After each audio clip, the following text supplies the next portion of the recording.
Welcome back. As promised, time now to head live to Milwaukee in the Fiserv Forum. Our political reporter Jason Zimmerman, covering the Republican National Convention all week long, joins us live now. So Jason, just give us, first of all, a little scene setter. Obviously a little quiet now after all the activity we saw earlier this afternoon, but tell us what you're seeing from your perch high atop the forum there.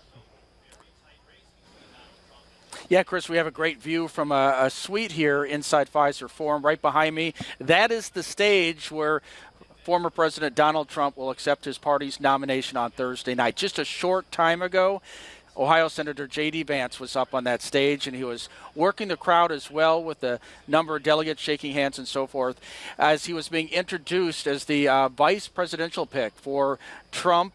This is a big announcement. It's something the crowd has been waiting for. It's been the talk since the start of this convention. Who was Trump going to pick? And a lot of delegates, you know, especially the conservative ones, who really had their eye on Vance. He's a firebrand for a lot of people in the party, and he comes from the Midwest, so this could help the Trump ticket in a lot of states like Michigan, plus Ohio, which is, used to be a swing state, sort of, but it's gotten a lot more conservative in recent elections. But also, I mentioned Michigan, Wisconsin here, and possibly even in states like Minnesota. And I think that's part of the reason that they're hoping to get a good push from this selection of J.D. Vance.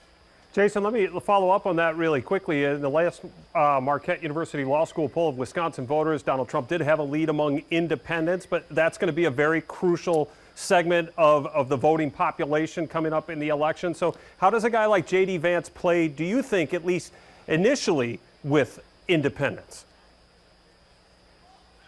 That's going to be the big question, especially Wednesday night when he takes the stage here before a national audience. He's already playing pretty well with a lot of the delegates out here. I mean, he was one of their, from some of the delegates I've been talking to, he's one of their top picks. But on Wednesday night, you're going to have some independents and possibly some undecided voters that are going to tune in when he speaks. It'll be his first big speech since accepting this nomination.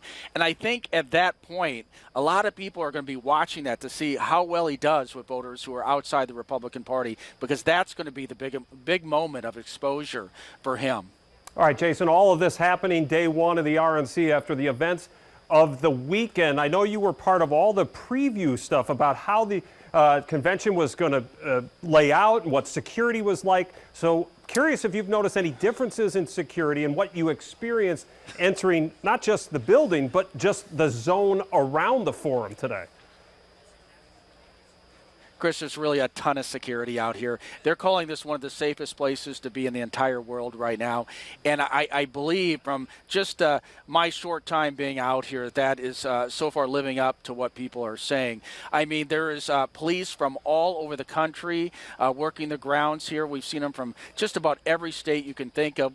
We even saw some police from the Oshkosh Police Department that passed by us as well. But just coming into the grounds, especially if you have a car, you're going to go through an extra layer of security here, where they're gonna make you step aside, get out of your vehicle. They're going to do a complete search of that vehicle, every inch of it. And at times this morning, traffic was backed up. I was talking to people who said they spent an hour to an hour and a half in their car waiting to get through security. So you definitely had to plan ahead. I know we were attempting to get through security ourselves this morning in the car and just decided it wasn't worth the wait, and we ended up parking and just kind of walking through instead, and it ended up being a little quicker because when you walk through, you just kind of get the typical airport screening type of security without the extra car check. All right, so that's the security thing. What about the tone? There's been a lot of change in the tones of both campaigns in light of what took place on Saturday. We're hearing it's time to put all the violence and the really strong rhetoric aside, look for some unity. Has that been preached a little bit on day one here at the RNC? Right away, Chris, this morning, I was at a breakfast with the Wisconsin delegates. We heard from a couple speakers. Senator Ron Johnson made a surprise appearance. Also, former House Speaker Newt Gingrich showed up. Both of them with a similar message. They're saying this is a time for unity. A country divided cannot succeed. And they're saying that this was a real wake-up moment for the country, this assassination attempt Saturday night.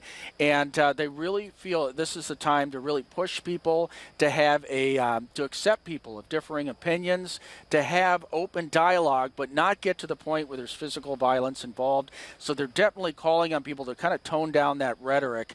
And the message, at least, from people like Johnson and Gingrich this morning was, even if the other party doesn't do it, we have a responsibility as Republicans to tone down some of the hate rhetoric that's been out there, some of the urging people, saying this is a threat or that's a threat, changing that tone at least. And whether that happens, it'll be hard to say. It'll certainly play out in the next coming days to see if it just goes back to politics as usual, or we do have a toning down of the message. All right, we'll find out, not maybe the next few days, but after the convention. Then we'll see what the rhetoric looks like. You mentioned Ron Johnson speaking with Wisconsin delegates this morning. So what's the menu like for Wisconsin delegates this week, outside of the fact that they get to be right up close next to the stage?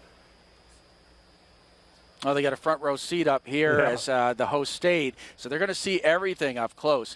But they also have a pretty busy schedule. Besides, all the speakers, they got to conduct the official business of the party. They have to vote on the agenda that the party's going to have in place moving forward into November.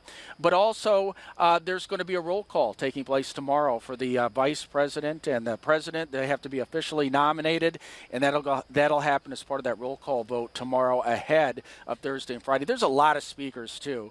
I mean, we're going to even hear, surprisingly, candidates that were, that squared off against Trump in the primary are going to actually get a spot here. Ron DeSantis from Florida, Nikki Haley. As you remember, Trump and Haley did not see eye to eye at all during this primary, but now it seems like they might be coming together, at least at this convention.